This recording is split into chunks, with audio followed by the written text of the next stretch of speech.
Em uma sociedade mergulhada na mentira e desonestidade, seus líderes serão sempre o suprassumo disso. Em uma sociedade de ladrões e mentirosos, os seus líderes serão o pior deles, o pior ladrão, o pior mentiroso. Muito bom dia a todos, Neto na voz aqui mais uma vez, trazendo aquela palavra que não é só conhecimento e sabedoria, mas também alimento para a alma, alimento para o espírito. Dada a devida introdução, aquele gole no café e bora para a leitura de hoje. Muito bem, trago para vocês hoje o livro de Miqueias, livro dos profetas, Antigo Testamento. Livro de Miqueias, capítulo 5. Muito bem, Miqueias, capítulo 5, começando no versículo 7. A purificação do remanescente. Sem mais delongas, bora para a leitura. Então, o remanescente de Israel ocupará seu lugar entre as nações. Será como o orvalho enviado pelo Senhor, como a chuva que cai sobre a grama, que ninguém é capaz de conter e ninguém consegue deter. Sim, o remanescente de Israel ocupará o seu lugar entre as nações. Será como um leão entre os animais do bosque, como um leão forte no meio de rebanho de ovelhas, que ataca e a despedaça quando passam, sem que ninguém as livre. O povo de Israel enfrentará seus adversários, e todos seus inimigos serão exterminados. Meus irmãos, o remanescente de Israel é o remanescente do povo de Deus. Tendo em vista a vinda de Jesus e o chamado dele, tanto para o povo de Israel e para os ímpios, ou quando Deus fez a promessa a Abraão que ele teria tantos descendentes quanto estrelas no céu, é a respeito disso. Todo aquele que confessa Cristo como seu único e suficiente Salvador se torna povo de Israel, se torna o remanescente, a igreja remanescente de Cristo. Logo, meus irmãos, aqui está falando dos tempos finais e todos aqueles que servem a Cristo, que confessa a Ele como seu Salvador e renuncia a si mesmo, esses são o povo de Israel. Continuando. Naquele dia, diz o Senhor, matarei seus cavalos, destruirei seus carros de guerra, derrubarei muros e demolirei suas fortalezas, acabarei com as práticas de feitiçaria e não haverá mais adivinhos, destruirei seus ídolos e suas colunas sagradas para que vocês nunca mais adorem as obras de suas mãos. Em verdade vos digo, meus irmãos, que o mal desse mundo é a idolatria. A idolatria é quando as pessoas depositam toda a sua fé, depositam todo o seu coração em coisas deste mundo, em criaturas. Ou pior que depositar em criaturas, depositar todo o seu coração, toda a sua fé em objetos criados por criaturas. Objetos criados por criaturas. A gente vai ver diversas estátuas, diversos templos, diversos postes de Aserá. Postes de Aserá que é citado na Bíblia diversas vezes como um objeto de idolatria, uma construção humana, como tantas outras, como o próprio dinheiro, que também é uma construção humana e virou objeto de idolatria. Mas os postes de Aserá, é interessante a gente citar que ele é amplamente dito na Bíblia e possuímos eles até os dias de hoje. Dado em vista que temos os chamados obeliscos. Obeliscos que são torres que no Antigo Egito representaria o falo do Deus não sei das quantas, Deus, né, com D minúsculo, da criatura não sei das quantas, uma entidade, uma potestade lá, quais eles cultuavam. E eles faziam esse poste mesmo, uma torre estreita, alta, e que de verdade, do ponto de vista artístico, não vejo beleza nenhuma, é uma obra pobre, é uma obra que representa um falo. Poxa, que grande, né, grande cheat, grande merda. Poxa, o que vale isso? Entretanto, temos esses postes de Aserá, ou seja, esses obeliscos, até os dias de hoje, em diversas capitais. Washington, Buenos Aires, Paris, entre diversos outros aí, diversas outras cidades, onde permanecem esses objetos de culto à idolatria. Mas eu trago o alerta aqui a vocês que não idolatrem nada feito por mãos humanas. Nem templos, nem postes, nem estátuas, nem dinheiro, nem ostentações materiais, nada disso. Pois a idolatria é parte de um mecanismo espiritual, aonde aquilo que você idolatra, você transfere suas bênçãos. Uma vez idolatrando estas coisas, você está transferindo aquilo que Deus tinha para você para tais coisas. Por isso que quem recebe, quem vira objeto de idolatria de multidões, acaba conseguindo conquistar algumas coisas aqui, mas paga um preço. Por quê? Porque nenhum ser humano foi feito para receber idolatria. É uma matemática que não fecha, é uma matemática que dá errado, Não fomos feitos para ser idolatrados. Isso gera uma série de consequências negativas. Uma série de consequências. Danos psicológicos, danos no próprio espírito, danos na alma, meus irmãos. Não fomos feitos para receber idolatria. Fomos criados para idolatrar a Deus. Porque uma vez idolatrando a Deus, a gente entra no mecanismo perfeito desse universo, onde a gente idolatra o Criador e as bênçãos voltam multiplicadas, como uma semente que é plantada na terra e gera diversos frutos, volta multiplicando, dá dividendos, gera o melhor juro composto de todos, é aquele quando você manda para Deus. Ele te devolve muito mais do que qualquer sistema humano já criado. Enfim, não idolatre nada, nem ninguém, idolatre apenas a Deus. De fato, devemos idolatrar a Deus, porque o ser humano foi feito para idolatrar. Se não idolatrarmos a Deus, cairemos na idolatria de coisas humanas ou de pessoas, cairemos no erro. Continuando. Acabarei com seus santuários e postes de Aserá, e destruirei suas cidades. Destruirei suas cidades. Aqui está falando praticamente no geral, destruirei suas cidades, e está falando do final dos... Perdão. Está falando do final dos tempos. Logo, destruirá todas as cidades. É como eu sempre digo aqui, meus irmãos, as cidades são currais modernos, são currais de demônios, feitos para prender almas humanas. A Babilônia te prende, te escraviza e te mantém escravo mental. Você acredita que não, eu preciso estar aqui nos grandes centros, onde tudo acontece, onde o business, o dinheiro rola, tudo fruto de idolatria. Idolatria ao dinheiro, idolatria a tecnologias, idolatria a pessoas as quais elas enxergam um ideal de vida que é falso, que é fake news. Porque se a gente estivesse na pele dessas pessoas que estão recebendo idolatria e vendo a quantidade de somatização de problemas, a quantidade de traumas que isso vai gerando no psicológico, na psique humana, porque, volto a repetir, não fomos criados para receber idolatria. Nosso organismo, nosso sistema, esse corpo biológico aqui, não resiste à idolatria. Fomos criados para idolatrar. Logo, temos que ter um objeto de idolatria, de adoração, que é Deus. Que não é um objeto, é o Criador de todas as coisas. Mas vocês entenderam? Quero dizer que a gente tem que ter um alvo. Tem que ter um alvo. Porque se não tiver Cristo, Deus, como alvo, a gente vai acabar idolatrando outra coisa, porque fomos feitos para idolatrar. Agora, voltando ao cerne da questão, cidades são currais modernos, são melhor do que currais. Cidades são campos de concentração moderno.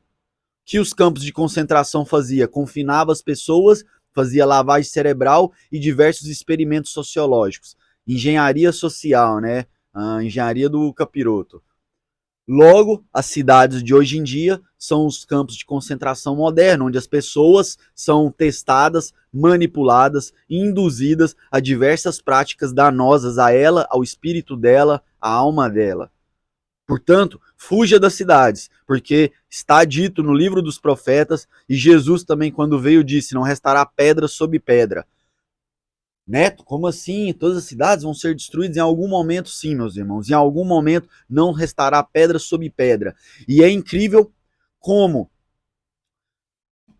Aqui está falando das calamidades que virá após as dores do parto.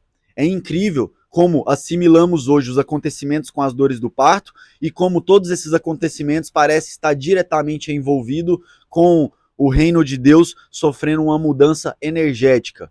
Pesquisem sobre inversão do campo eletromagnético e você verá que essa mudança cíclica energética acontece, é um fato, e que aparentemente ela está diretamente ligada a todas essas mudanças que são citadas tanto na Bíblia quanto as que a gente tem visto atualmente, que os cientistas estão sempre tentando explicar.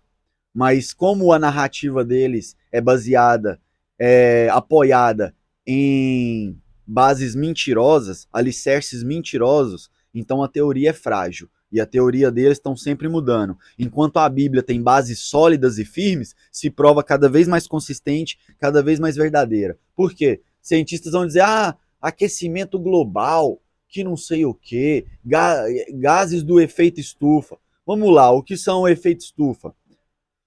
O ser humano emite mais gás carbônico do que o planeta é capaz de absorver e transformar em oxigênio, e esse gás carbônico vai para a atmosfera, criando uma camada onde o calor do Sol entra, porém não sai, o que gera um efeito estufa, que seria como uma sauna. Logo, o planeta como um todo deveria esquentar, mas não é isso que vemos. O que vemos é invernos cada vez mais rigorosos e verões cada vez mais quentes. Ou seja, uma intensificação em todas as estações. Impossível ser um efeito estufa. Impossível. E aí eles mudaram a narrativa, que já vinha de uns anos aí. Eles falaram, mudanças climáticas. E quando diz de inversão do campo eletromagnético, grande parte do mainstream da ciência vai dizer assim, não, mas isso aí não interfere tanto. É uma força que interfere menos e tal, não sei o que, papapá. Que isso? Eletromagnetismo é uma das forças fortes da natureza, o contrário da gravidade, que é uma força fraca. E a ciência mainstream tenta colocar o inverso, né? Gravidade como uma força forte que rege a tudo, e o eletromagnetismo agora é uma força fraca, que a inversão do campo eletromagnético não vai ter interferência nenhuma. Em verdade vos digo, meu irmão, subproduto do eletromagnetismo se chama plasma. É bioluminescente, e são gases ionizados esses que se transformam quase como se fosse líquido. Só que é um líquido que, vamos dizer assim, extremamente quente, que corrói tudo aquilo que toca. Quer um exemplo disso? Já citei em outros vídeos, mas vou citar de novo, pesquisa aí, evento de Tunguska, na Rússia. Evento de Tunguska. Igual esse, temos várias evidências no mundo de plasma, subproduto do eletromagnetismo, caindo na Terra. O que eu quero dizer com isso, meus irmãos? Que, de algum modo, aí agora é uma especulação minha, não é nada que esteja concreto ou evidente na Bíblia, mas a Bíblia, a minha percepção dela até o presente momento tem sido o que leva a crer que está totalmente ligado a essa inversão do campo eletromagnético. A Bíblia diz que as cidades serão dizimadas. O plasma do campo eletromagnético, caso essa inversão continue progredindo mais rápido, que é o que aparentemente está acontecendo, vai haver em algum momento que a proteção que a gente tem pode se romper e esse plasma pode cair.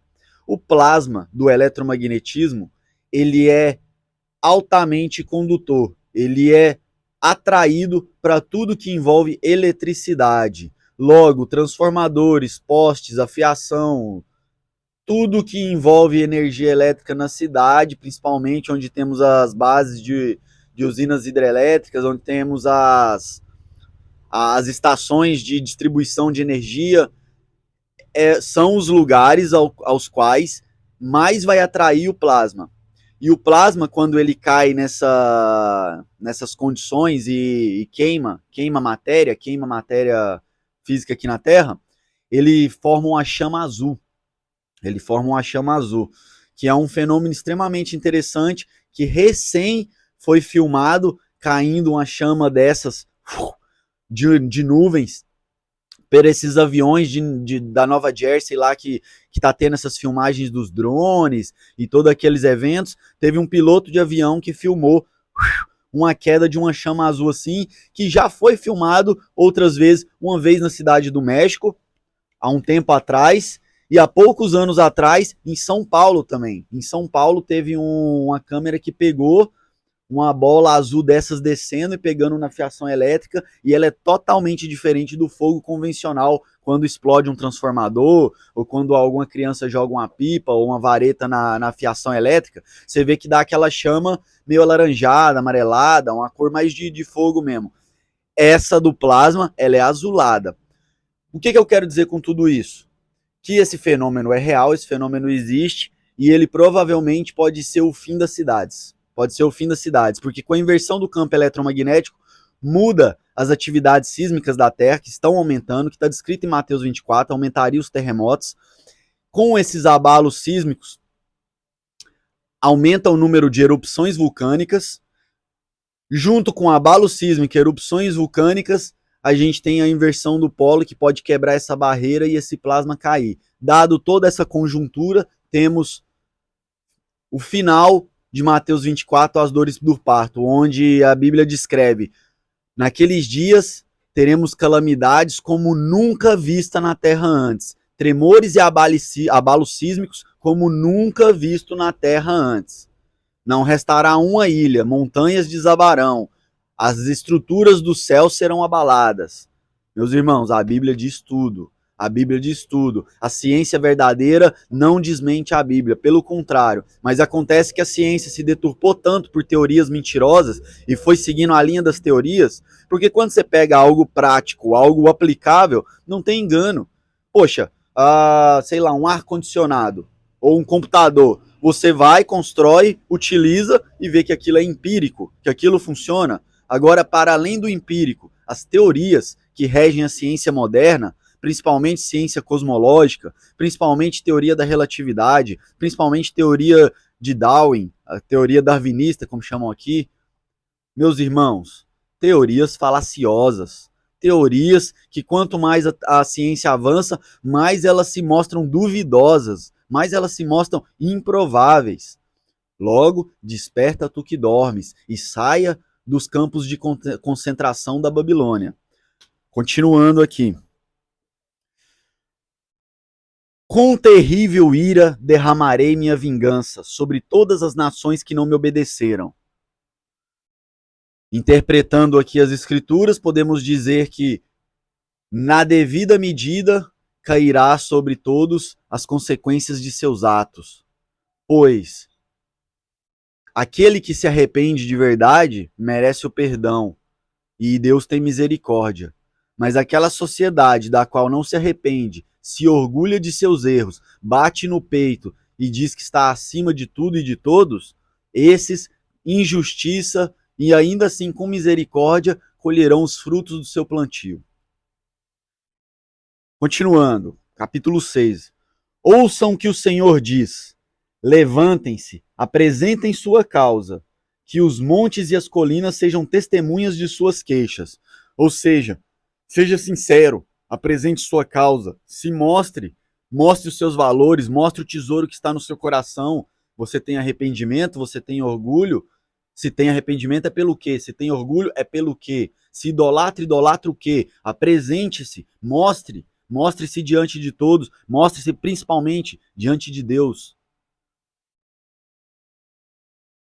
E agora, os montes e firmes alicerces da terra, ouçam a queixa do Senhor. Ele julgará seu povo. Ou seja, agora ouçam a verdade, montes. Agora, toda a criação, todo o cosmos, porque todo o cosmos é o reino do Criador que está aqui. Todo o cosmos, todo o universo está confinado neste reino aqui, o qual a gente vive. Logo, todo o universo é testemunha da queixa do Senhor. Ele julgará seu povo, fará acusações contra Israel. Ó meu povo, o que fiz para se cansarem de mim? Caramba, como parece atual essa fala dele e remete ao povo de hoje em dia, que pela abundância de distrações, pela abundância de entretenimento, prazeres e pecados, as pessoas se cansaram da doutrina sã, da doutrina sábia. Procuram todo tipo de devaneio nos dias de hoje. Ó meu povo, pergunta a Deus, o Criador, Yud Rei Vav Rei, como diz o tetragrama, o que fiz para se cansarem de mim? Respondam-me, eu os tirei do Egito, eu os resgatei da escravidão, enviei Moisés, Arão, a Miriam para guiá-los. Ó meu povo, não se lembra de como Balaque, rei de Moabe, planejou que vocês fossem amaldiçoados? E como em você disso, perdão, e como, em vez disso, Balaão, filho de Beor, o abençoou? Não recorda sua viagem do Vale das Acácias a Gigal, quando eu, o Senhor, lhe revelei minha fidelidade? Que podemos apresentar ao Senhor? Devemos trazer holocausto ao Deus Altíssimo? Devemos nos prostrar diante dele? Com ofertas de bezerros de um ano, devemos oferecer ao Senhor milhares de carneiros e 10.000 rios de azeite? Devemos sacrificar nossos filhos mais velhos para pagar por nossos pecados? Ó povo, o Senhor já lhe declarou o que é bom e o que ele requer de você. Miqueias, capítulo 6, versículo 8. O que o Senhor declarou e quer de nós, o que o Criador de todas as coisas, nosso Pai, declarou e quer de nós. Que pratique a justiça, ame a misericórdia e ande humildemente com seu Deus. Pratique a justiça, ame a misericórdia e ande juntamente, humildemente, e ande humildemente junto de seu Deus.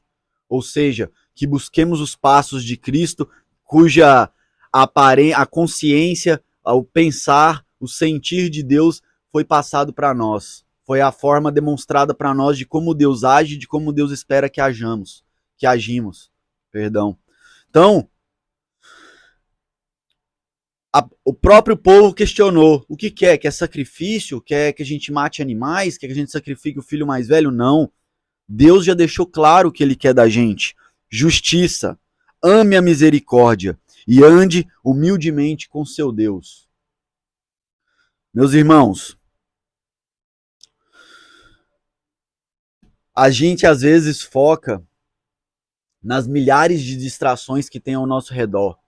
Mas uma vez que você se voltar para si com sinceridade e buscar a Deus, eu te garanto que na sua vida acontecerão eventos, situações que se assemelham a Abraão, a Isaac, a Jacó, a Moisés, a Moabe, a Acabe, a Daniel, a Belsazar, a Abednego, todos, meus irmãos, todos que buscarem a Cristo e se voltar para o seu interior com sinceridade, como Cristo, como Deus nos chama para fazer aqui, ó. Levantem-se e apresentem sua causa, que os montes e as colinas sejam testemunhas de suas queixas. Seja o filho sincero, busque com sinceridade, batei a porta e a porta será aberta.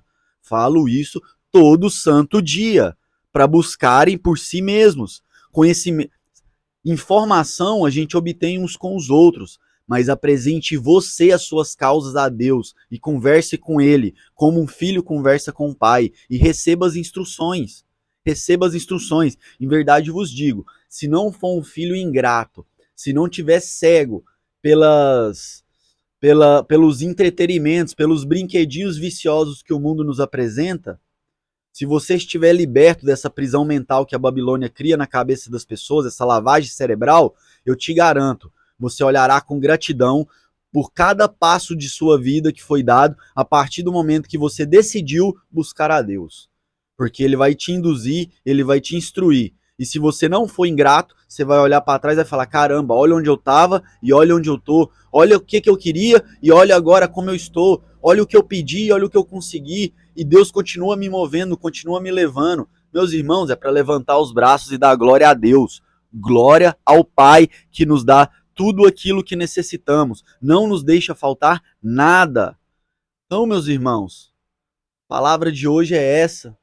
Que o profeta Miqueias nos inspire fortemente, que esse vigor, esta coragem, essa determinação, esta fé chegue até os corações de vocês e que o seu centro, no seu coração, no principal altar do seu coração, seja Deus recebendo toda a sua idolatria, que você idolatre a Deus dia e noite, 24 horas por dia, 7 dias por semana, 365 dias por ano. 365 dias por ano. Indo, pregaremos. Indo, no caminhar da vida. Indo. Estava vendo uma curiosidade aqui agora para vocês. Estava vendo sobre as traduções errôneas de algumas palavras, e uma delas é isso, quando está lá em Mateus, que Jesus diz, ide e pregai a toda criatura. A tradução mais correta é indo, pregai a toda criatura. Por que indo, pregai a toda criatura? Porque não é ide, vai ali e faça uma missão, vai ali e faça um evento esporádico e volte para sua rotina babilônica, volte para sua rotina no meio do caos. Não, é indo, por onde ir, dia e noite, 24 horas por dia, por onde quer que você vá. Seja um levador da mensagem de Cristo. Use como sapato as boas novas de Cristo e use como arma a palavra para poder levar a verdade ao máximo de pessoas possíveis. E como escudo, a fé. Indo, pregaremos a toda criatura, sem cessar. Em verdade vos digo, meus irmãos, os tempos de calamidade estão só começando. A gente ainda vai ver muita coisa acontecer nessa geração e peço a Deus sobriedade, discernimento e coragem para que continuemos firmes no nosso propósito. Valeu? Excelente semana a todos. E como eu sempre digo, é só o começo, família. Tamo junto. Excelente semana. Que Deus abençoe a todos vocês.